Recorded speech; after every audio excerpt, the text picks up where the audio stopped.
Assalamualaikum warahmatullahi wabarakatuh. Perkenalkan, nama saya Hidayah dengan NIM 2011111450162 dari kelas 06 TPLM 001.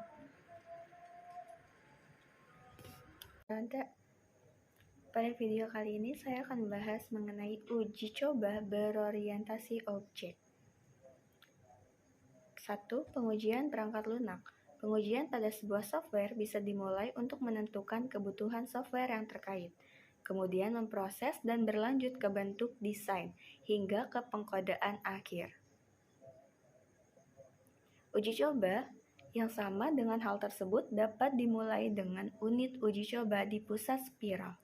Setiap masing-masing modul atau unit dari software yang diimplementasikan dalam source code menjadi tujuan pengujian.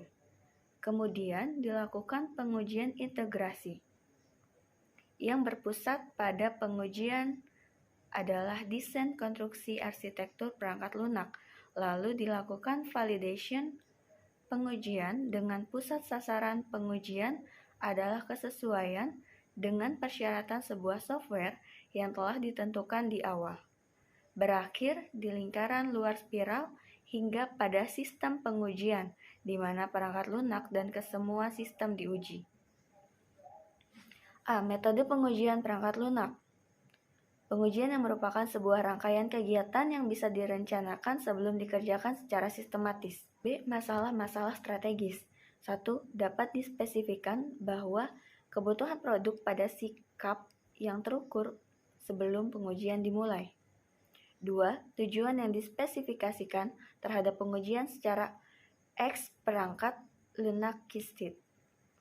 Yang ketiga, user perangkat lunak yang diidentifikasi sebagai kategori untuk dan membuat profilnya masing-masing kategori. Yang keempat, mendirikan suatu rencana pengujian yang menegaskan rapid cycle testing. Yang kelima, membangun software yang kuat untuk merancang tes itu sendiri. Yang keenam, gunakan tinjauan formal yang efektif sebagai filter prates. 7. Membuat sebuah tinjauan formal yang dapat mengungkapkan inkonsistensi, penghapusan, dan kesalahan dalam pendekatan pengujian. 8. Tetapkan metode pengekangan berkelanjutan untuk proses pengujian. C. Pengujian unit testing. Berfokus dengan suatu usaha verifikasi pada unit yang lebih kecil dari desain software, yaitu modul. Uji coba satuan yang berorientasi dengan white box testing dan dapat dibuat secara paralel pada modul lainnya. D. Pengujian integrasi. Testing terintegrasi, sebuah cara yang sistematis untuk penyusunan struktur program saat dilakukan uji coba yang akan memeriksa kesalahan nantinya akan digabungkan melalui interface. Metode pengujian yaitu 1. Top-down integration. 2. Bottom-up integration. E. Pengujian validasi. Dengan semua permasalahan yang diperbaiki, maka proses selanjutnya adalah validation testing.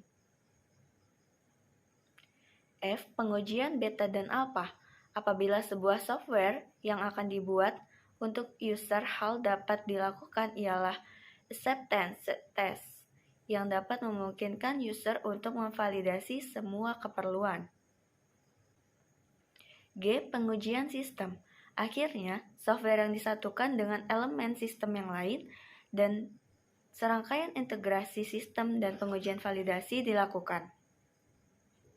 Pengujian sistem adalah serangkaian pengujian yang berbeda.